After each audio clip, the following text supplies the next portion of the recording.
नमस्कार साथियों, बाल विद्या मंदिर सीनियर सेकेंडरी स्कूल खत्रीपुरा के ई लर्निंग प्लेटफॉर्म पर मैं दिनेश कुमार आपका हार्दिक स्वागत करता हूं। कल अपन ने क्लास 12 की एक poem the 7 edges of man के 2 स्टेंजों को लेकर चर्चा की थी। विलियम शेक्सपियर के द्वारा लिखी गई ये पोइम जो बार्ड ऑफ एवन कहलाते हैं, और ये जो पोइम है वो द 7 एजेज ऑफ मैन उनका एक प्रसिद्ध नाटक है एज यू लाइक इट, उसमें से ये जो है एक मोनोलॉग के रूप में दी गई है। मोनोलॉग है ये, और इसको यहाँ पे जो है पोइम के रूप में पेश किया गया है। अब इसमें कवि जो है, कल अपन ने चर्चा की थी विलियम शेक्सपियर के बारे में भी, और इस कविता के मुख्य भाग को लेकर बारे में कि पोइट विलियम शेक्सपियर जो है इस कविता के अंदर एक संसार को जो है वो मंच रूपी मानता है, स्टेज के रूप में मानता है कि जब व्यक्ति का जन्म होता है और जब व्यक्ति की मृत्यु होती है, दोनों अवस्थाओं को वो जो है मंच पर एंटर करना और मंच से निकलना, एग्जिस्ट करना कहता है। अपने जीवन काल के दौरान वो अनेक प्रकार की जो उसकी योग्यताएं होती है, उसकी क्षमताएं होती है, उनका प्रयोग करते हुए वो अपने जीवन में अलग अलग रोल को निभाता है।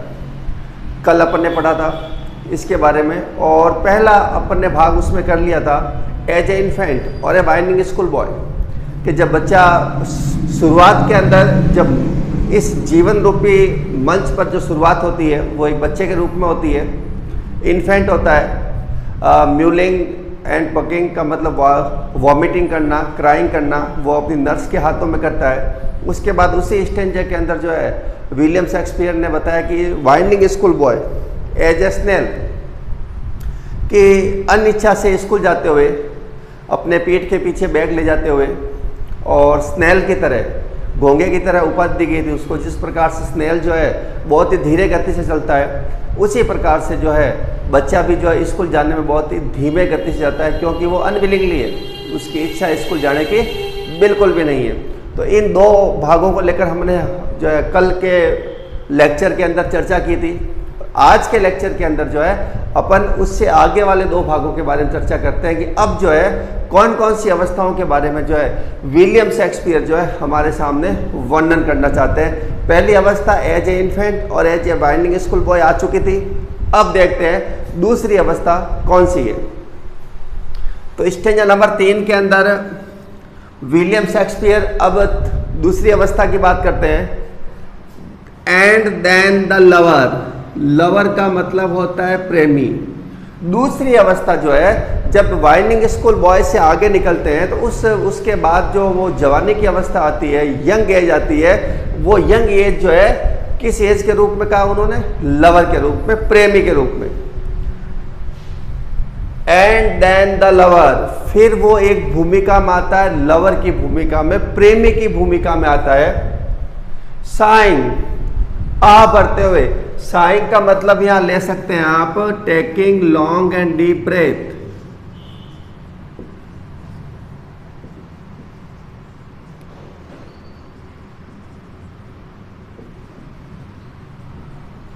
लंबी और गहरी सांस लेना आह भरना कहलाता है।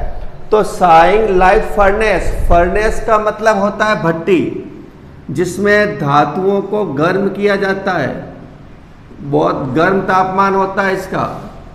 फर्नेस का मतलब होता है भट्टी। भट्टी की तरह आप बढ़ते हुए, बहुत ही गर्म होते हुए, विथ ए वॉफुल बैलेड, वॉफुल का मतलब होता है वेदना पूर्वक, और बैलेड तो वीरे गीत होता है, लव सॉन्ग जिसको बोलते हैं। तो अपन यहां लिख सकते हैं pathetic, pathetic love song,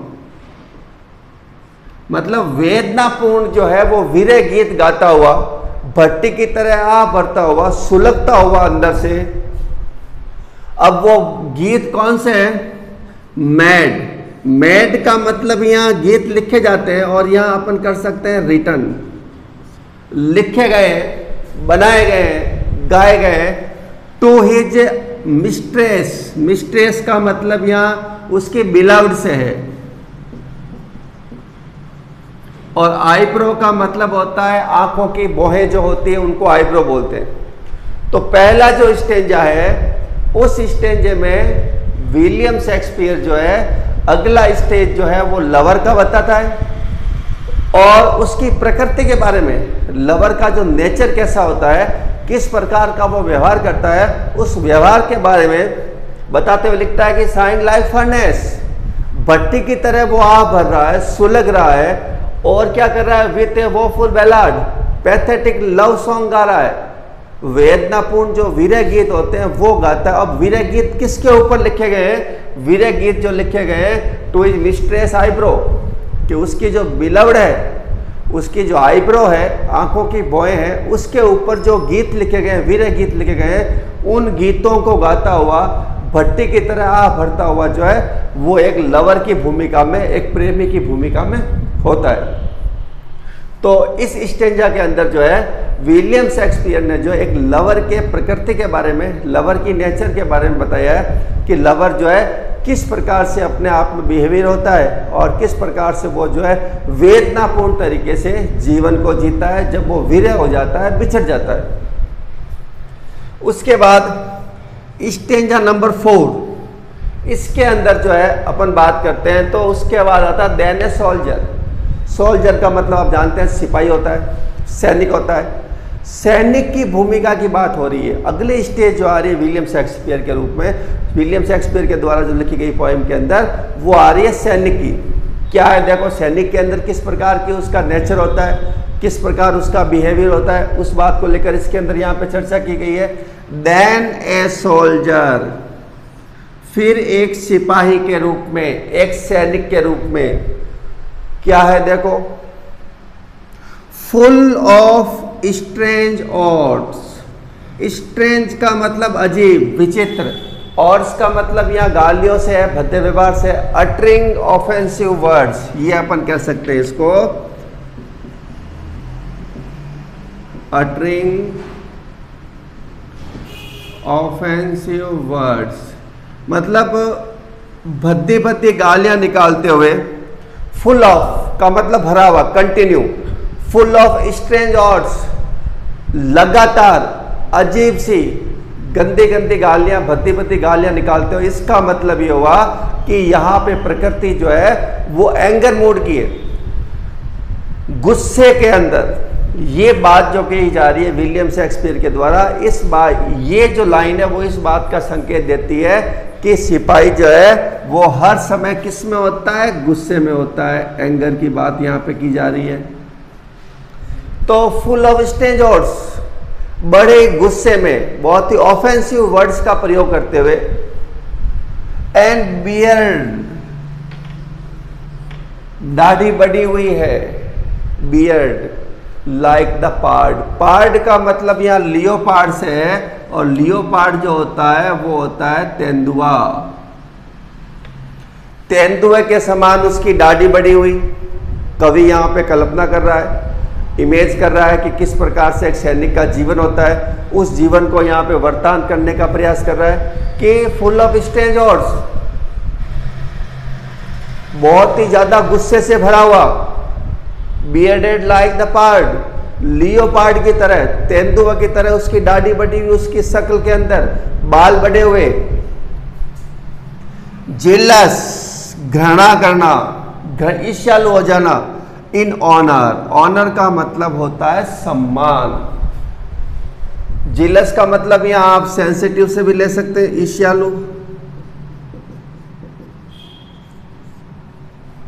jealous in honour, अपने सम्मान के लिए बहुत ही वो सेंसिटिव है, बहुत ही ईर्ष्यालु है। थोड़े से सम्मान के लिए वो यहाँ पे क्या हो सकता है, गुस्सा हो सकता है। आगे देखते हैं। सडन, अचानक, एंड क्विक, और बहुत ही तेज, बहुत ही अचानक और बहुत ही तेज क्या कर सकता है। इन क्वारल, क्वारल का मतलब होता है झगड़ना। सॉरी, सैनिक का काम क्या होता है? सैनिक का काम होता है कि अपने देश की रक्षा करना और लड़ने और झगड़ने के लिए, अपने देश के बलिदान होने के लिए एकदम से तैयार होना। तो ये प्रकृति जो होती है वो सैनिक की होती है। अचानक से और एकदम से गुस्सा होना, अचानक से और एकदम से किसी के ऊपर आक्रमण करना, शत्रु के ऊपर, ये उसकी प्रकृति होती है। तो जेलस इन ऑनर, सम्मान के लिए बहुत ही ईर्ष्यालु होता है वो। And quick and quarrel, sudden and quarrel, बहुत ही तेज और बहुत ही अचानक से झगड़ा करने के लिए तैयार हो जाता है वो। सीकिंग, क्या ढूंढते हुए, क्या खोजते हुए। Seeking the bubble reputation, bubble reputation का मतलब क्या हुआ, क्षणिक प्रतिष्ठा, मोमेंट्री जिसको बोलते हैं, मोमेंट्री फॉर्म। बबल रेपुटेशन का मतलब जो होता है वो होता है मोमेंट्री फेम। सडन का मतलब यहां वायलेंट से भी ले सकते हैं।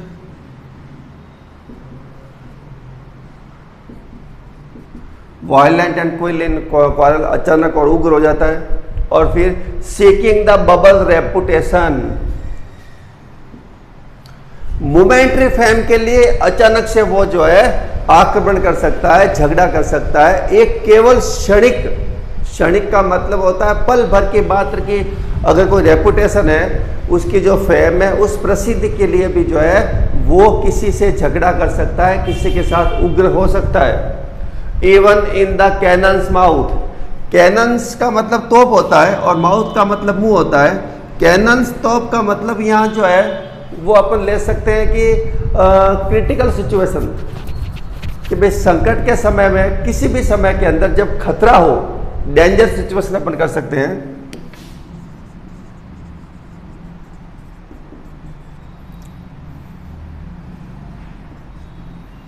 डेंजर सिचुएशन कि कैनन्स माउथ का मतलब तो भाई तोप का मुंह होता है। अब तोप का मुंह का स्थिति का मतलब क्या है, डेंजर है, खतरा है वहां पे। तो यहां तक कि छोटी सी अपनी क्षणिक प्रसिद्धि के लिए वो तोप के मुंह के सामने भी जा सकता है। इसका मतलब ये हुआ कि क्षणिक रेपुटेशन के लिए, क्षणिक फेम के लिए वो अपने आप के जीवन को भी जो है खतरे में डाल सकता है। अपन वापस देख लेते हैं इस बात को लेकर क्या है इसके अंदर। देन ए सोल्जर, एक सिपाही की भूमिका के अंदर, full of stage oaths, uttering offensive words in anger, violent situation, and bearded like the pard, तेंदुए के समान उसकी दाढ़ी बढ़ी हुई, अपने आप में बहुत ही उग्र। Seeking the bubble, jealous in honour, सम्मान के लिए बहुत ही ईर्ष्यालु, सेंसिटिव है। Sudden and quick in quarrel, झगड़े में बहुत ही वायलेंट है और अचानक से कर सकता है, तेज है बिल्कुल। और seeking the bubble reputation even in the cannons mouth, और यहाँ तक कि एक छोटी सी प्रसिद्धि के लिए, एक मोमेंट्री फेम के लिए वो अपने आप को तोप के मुंह के सामने भी लेकर जा सकता है। तोप के मुंह के सामने लेने के जाने का मतलब क्या हुआ कि क्षणिक जो उसकी रेपुटेशन है, फेम है, उस छोटी सी फेम के लिए भी वो अपने पूरे जीवन को जो है वो दांव पर लगा सकता है। यहाँ जो है इस स्टेंजे के अंदर जो है विलियम शेक्सपियर ने एक सैनिक या एक सोल्जर जो होता है उसकी भूमिका का वर्णन किया है। तो उम्मीद है साथियों ये बात आपको समझ में आ गई होगी। सारे मीनिंग्स अलग अलग लिखे हुए हैं, आप स्क्रीनशॉट लेके या फिर इसको पॉज करके आराम से लिख सकते हैं और इसको आप 2-3 बार अच्छे ढंग से पढ़िए। जब भी इसको अच्छे ढंग से पढ़ेंगे, मन लगा के पढ़ेंगे, तो निश्चित रूप से ये जो है पॉइंट बहुत अच्छी पॉइंट है जो विलियम शेक्सपियर के द्वारा लिखी गई है और आपको निश्चित रूप से जो वो समझ में आ जाएगी। तो ठीक है मित्रों, आज के लिए इतना ही। मिलते हैं अपन नेक्स्ट लेक्चर के अंदर जब अपन इससे आगे वाले भाग को लेकर चर्चा करेंगे। उसमें जो है विलियम शेक्सपियर और किन किन स्टेज का जो व्यक्ति के जीवन में आती है उस स्टेज का वर्णन करता है, उसके बारे में हम जानेंगे, उसके बारे में हम पढ़ेंगे। तो ठीक है मित्रों, मिलते हैं वापस कल नेक्स्ट अगले लेक्चर के अंदर। तब तक के लिए नमस्कार, धन्यवाद।